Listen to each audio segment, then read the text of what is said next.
धन और सफलता की चाह हर किसी के मन में होती है, लेकिन क्या आपने कभी सोचा है कि आखिर इसे पाने का सही रास्ता क्या है? क्या केवल मेहनत करना काफी है या हमें अपनी सोच और आदतों को भी बदलना होगा? 5 कदम धन की ओर एक ऐसा दृष्टिकोण है जो न केवल आर्थिक सफलता की राह दिखाता है, बल्कि जीवन को संतुलित और खुशहाल बनाने में भी मदद करता है। यह केवल धन कमाने की बात नहीं है, बल्कि उन मूल सिद्धांतों को समझने की है जो हमारे प्रयासों को सही दिशा देते हैं। आइए इन 5 कदमों को अपनी जिंदगी में अपनाकर धन और सफलता का एक नया अध्याय शुरू करें। नमस्कार दोस्तों, स्वागत है आपका और हमारे चैनल को सब्सक्राइब जरूर करें ताकि हर प्रेरणादायक कहानी आप तक पहुंचे। तो आइए बढ़ते हैं आज की इस कहानी की ओर। रामू एक किसान का बेटा था। उसका परिवार ईमानदारी के लिए जाना जाता था, लेकिन परिस्थितियों ने उन्हें तोड़ दिया। कुछ साल पहले उनके खेत पर एक बड़े जमींदार ने कब्जा कर लिया था। उसके पिता ने अदालत में लड़ाई लड़ी, लेकिन जमींदार की ताकत के आगे हार गए। पिता ने ईमानदारी से समझौता नहीं किया और अपना सब कुछ गंवा दिया। रामू ने गरीबी में जन्म लिया और ईमानदारी को निभाने की राह में हमेशा संघर्ष किया। श्यामू का परिवार कभी धनी था, लेकिन उनके दादा ने अपनी सारी संपत्ति जुए में गंवा दी। पिता ने स्थिति सुधारने की कोशिश की, लेकिन वे भी कर्ज में डूब गए। श्यामू को छोटी उम्र में ही काम करना पड़ा। उसने मजदूरी करना सीखा, लेकिन पैसों को बचाने की आदत कभी नहीं बनी। वह जो कमाता तुरंत खर्च कर देता। बंसी पढ़ाई में बहुत अच्छा था, लेकिन उसके माता पिता ने उसे कभी स्कूल भेजने की जरूरत नहीं समझी। उनका मानना था कि पढ़ाई गरीबों के लिए नहीं है। बंसी ने छोटी उम्र में ही खेती में पिता का हाथ बंटाना शुरू किया। वह हमेशा सोचता था कि अगर उसे पढ़ाई का मौका मिलता तो शायद उसका जीवन बदल सकता था। गोपाल के माता पिता दयालु स्वभाव के थे। वे हमेशा जरूरतमंदों की मदद करते थे, लेकिन खुद के लिए कुछ नहीं बचाते थे। गोपाल ने अपने माता पिता को दूसरों के लिए बलिदान करते देखा। हालांकि इस आदत ने उनके परिवार को गरीबी में धकेल दिया। गोपाल हमेशा सोचता था कि मदद करना सही है, लेकिन खुद को संभालना भी उतना ही जरूरी है। नत्थू का परिवार अपनी सोच की वजह से गरीबी में था। उसके माता पिता हर समस्या के लिए भाग्य को दोष देते थे। उनका मानना था कि भगवान ने उन्हें गरीब बनाया है और उनकी किस्मत कभी नहीं बदलेगी। नत्थू ने अपने माता पिता की नकारात्मक सोच को देखा और महसूस किया कि यह उनकी हालत का मुख्य कारण था। एक दिन ये 5 दोस्त एक पेड़ के नीचे बैठे अपनी किस्मत को कोस रहे थे। रामू बोला, हमारी गरीबी हमारे भाग्य में लिखी है। हम चाहे जो कर लें, हमारी हालत नहीं बदलेगी। श्यामू ने कहा, मैंने इतनी मेहनत की, लेकिन मेरे पास कुछ नहीं बचा। मेहनत का क्या फायदा? बंसी ने कहा, अगर मुझे पढ़ाई का मौका मिलता तो आज मैं कुछ बन सकता था। गोपाल और नत्थू ने भी अपनी शिकायतें साझा की। तभी वहां से महात्मा जी गुजरे। उन्होंने उनकी बातें सुनी और कहा, तुम्हारी समस्याओं का कारण तुम्हारी सोच और आदतें हैं। यदि तुम इन्हें बदलने को तैयार हो तो मैं तुम्हें एक रास्ता दिखा सकता हूं। यह कहानी महात्मा जी की गहरी शिक्षाओं और 5 गरीब लोगों की जीवन यात्राओं पर आधारित है, जो उनके दृष्टिकोण में बदलाव लाती है।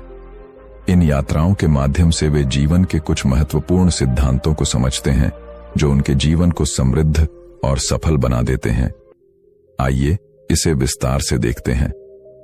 महात्मा जी ने सभी को एक जगह बैठाया और कहा, आज मैं तुम्हें एक कहानी सुनाऊंगा। यह कहानी तुम्हारी यात्रा का मार्गदर्शन करेगी। बहुत समय पहले एक राजा ने अपनी प्रजा को समृद्ध बनाने के लिए 5 साधु बुलाए। हर साधु ने प्रजा को एक गुण सिखाया। जब प्रजा ने इन गुणों को अपनाया तो राज्य इतना समृद्ध हो गया कि वहां कोई गरीब नहीं रहा। तुम्हारी यात्रा भी ऐसा ही बदलाव लाएगी। महात्मा जी ने रामू को जंगल में एक व्यापारी की गाड़ी को गांव तक पहुंचाने का कार्य सौंपा। गाड़ी में बहुमूल्य गहने और सोना भरा हुआ था। रामू का मुख्य कार्य यह सुनिश्चित करना था कि गाड़ी सुरक्षित और सही समय पर गांव पहुंचे। रामू ने गाड़ी खींचना शुरू किया और पहले दिन यात्रा आसान रही, लेकिन दूसरे दिन जंगल में जोरदार बारिश आ गई। रामू ने गाड़ी को एक बड़े पेड़ के नीचे रोक दिया और रात भर बारिश से बचने के लिए इंतजार किया। उसी रात कुछ डाकुओं ने उसे घेर लिया और सोना छीनने की कोशिश की। रामू ने बहादुरी से कहा, यह धन मेरा नहीं, इसे छूने का तुम्हें कोई हक नहीं है। डाकुओं ने उस पर हमला किया, लेकिन रामू ने गाड़ी को बचाते हुए डाकुओं से मुकाबला किया। अगले दिन वह घायल अवस्था में गाड़ी लेकर गांव पहुंचा। व्यापारी ने उसकी ईमानदारी और साहस से इतना प्रभावित हुआ कि उसने उसे आधा सोना इनाम में दे दिया। रामू ने समझा कि ईमानदारी और मेहनत का फल हमेशा मीठा होता है, और इस अनुभव ने उसकी जिंदगी को बदल दिया। श्यामू को एक बड़े शहर में काम करने भेजा गया। वहां उसे एक अमीर व्यापारी के घर मजदूरी करनी थी। श्यामू पहली बार इतने बड़े शहर में आया और वह अपनी कमाई से उत्साहित हो गया। पहले कुछ हफ्तों में उसने सारा पैसा खर्च कर दिया। एक दिन व्यापारी ने उसे बुलाया और कहा, पैसा खर्च करना आसान है, लेकिन उसे बचाना कठिन। यदि तुम बचत नहीं करोगे तो हमेशा गरीब रहोगे। श्यामू ने व्यापारी की बात मानी और हर दिन अपनी कमाई का एक हिस्सा बचाने लगा। कुछ ही महीनों में उसने देखा कि व्यापारिक मेले में लोग छोटे छोटे निवेशों से बड़े व्यापार खड़े कर रहे थे। श्यामू ने अपनी बचत से एक ठेला खरीदा और फलों का व्यापार शुरू किया। एक दिन श्यामू के ठेले पर एक बूढ़ा व्यक्ति आया जो भूखा था और पैसे नहीं थे। श्यामू ने उसे मुफ्त में फल दिए। बूढ़े व्यक्ति ने उसे आशीर्वाद दिया और कहा, तुम्हारा व्यापार हमेशा बढ़ता रहेगा। कुछ महीनों में श्यामू का व्यापार इतना बढ़ा कि उसने अपनी छोटी सी दुकान खोली और अब वह खुशहाल जीवन जीने लगा। श्यामू ने सीखा कि बचत और दान दोनों से धन और समृद्धि बढ़ती है। अब वह न केवल खुद समृद्ध था, बल्कि दूसरों की मदद भी करता था। महात्मा जी ने बंसी को एक स्कूल भेजा, जहां गरीब बच्चों को पढ़ाई का मौका मिलता था। बंसी को पहले तो स्कूल में जाना अच्छा नहीं लगा। वह बच्चों के बीच असहज महसूस करता था। लेकिन एक दिन शिक्षक ने उसे एक कहानी सुनाई। एक किसान के पास 2 बैल थे। एक बैल मेहनत करता और सीखता था, जबकि दूसरा आराम करता। समय के साथ मेहनती बैल ने न केवल अपना काम आसान कर लिया, बल्कि किसान का सबसे बड़ा सहायक बन गया। ये कहानी बंसी के दिल को छू गई। उसने समझा कि सीखने से ही जीवन में बदलाव आता है। धीरे धीरे उसने अपनी पढ़ाई पर ध्यान देना शुरू किया और जल्द ही वह स्कूल का सबसे अच्छा छात्र बन गया। एक दिन बंसी ने देखा कि गांव के बच्चे गलत दिशा में जा रहे हैं। उसने उन्हें समझाया कि शिक्षा ही उनका भविष्य बदल सकती है। बच्चों ने उसकी बात मानी और पढ़ाई में लग गए। बंसी खुद एक शिक्षक बन गया और बच्चों को पढ़ाने लगा। बंसी ने सीखा कि ज्ञान ही असली धन है और इस ज्ञान को फैलाने से समाज में बदलाव लाया जा सकता है। महात्मा जी ने गोपाल को एक सूखे गांव में भेजा, जहां पानी की बहुत कमी थी। गोपाल ने देखा कि गांव के लोग पानी के लिए कई किलोमीटर पैदल चलते थे। उसने गांव वालों से कहा, यदि हम सब मिलकर मेहनत करें तो इस समस्या का समाधान हो सकता है। गांव वालों ने गोपाल के साथ मिलकर कुआं खोदने का काम शुरू किया। रास्ते में कई समस्याएं आईं।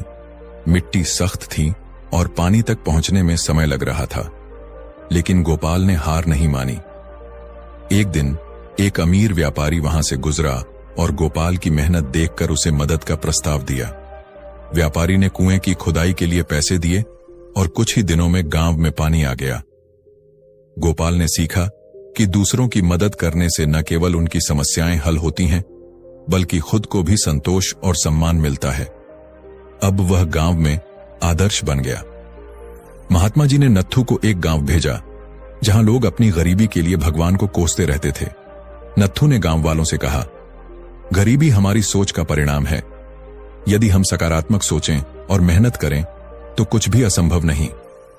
गांव वालों ने उसकी बात नहीं मानी, लेकिन नत्थू ने खुद खेत में काम करना शुरू किया और नई फसल लगाने के तरीके अपनाए। धीरे धीरे गांव के लोग उसकी मेहनत देखकर प्रेरित हुए और उसके साथ जुड़ गए। एक दिन गांव में तेज आंधी आई और फसल बर्बाद हो गई। नत्थू ने हार नहीं मानी और गांव वालों को समझाया कि किसी भी समस्या का समाधान धैर्य और मेहनत में है। गांव वालों ने फिर से मेहनत की और इस बार फसल दुगनी हुई। नत्थू का विश्वास और सकारात्मक सोच अब गांव के लिए प्रेरणा बन गई। नत्थू ने सीखा कि सकारात्मक सोच और धैर्य से हर समस्या का हल संभव है। उसके जीवन में अब विश्वास और समृद्धि आ गई। पांचों लोग अपनी अपनी यात्रा से लौटे। जब उन्होंने महात्मा जी से मिलकर अपनी यात्राओं का अनुभव सुनाया तो महात्मा जी ने कहा, तुमने जो सीखा वही जीवन में सच्चे धन का रूप है। ईमानदारी, बचत, ज्ञान, दूसरों की मदद और सकारात्मक सोच से ही जीवन में सफलता और समृद्धि आती है। इन पांचों की यात्रा ने उन्हें यह सिखाया कि जीवन में धन केवल मेहनत और सही आदतों से नहीं, बल्कि सही दृष्टिकोण और सोच से भी आता है। जब हम इन 5 गुणों को अपने जीवन में अपनाते हैं तो न केवल हमारी आर्थिक स्थिति सुधरती है, बल्कि हम मानसिक और आंतरिक समृद्धि भी प्राप्त करते हैं। महात्मा जी की यह कहानी न केवल 5 गरीब लोगों के जीवन को बदलती है, बल्कि हम सभी के जीवन में एक नया दृष्टिकोण और ऊर्जा भर देती है। धन और समृद्धि केवल बाहरी दुनिया से नहीं आती, बल्कि हमारे अंदर की सोच और आचरण से आती है।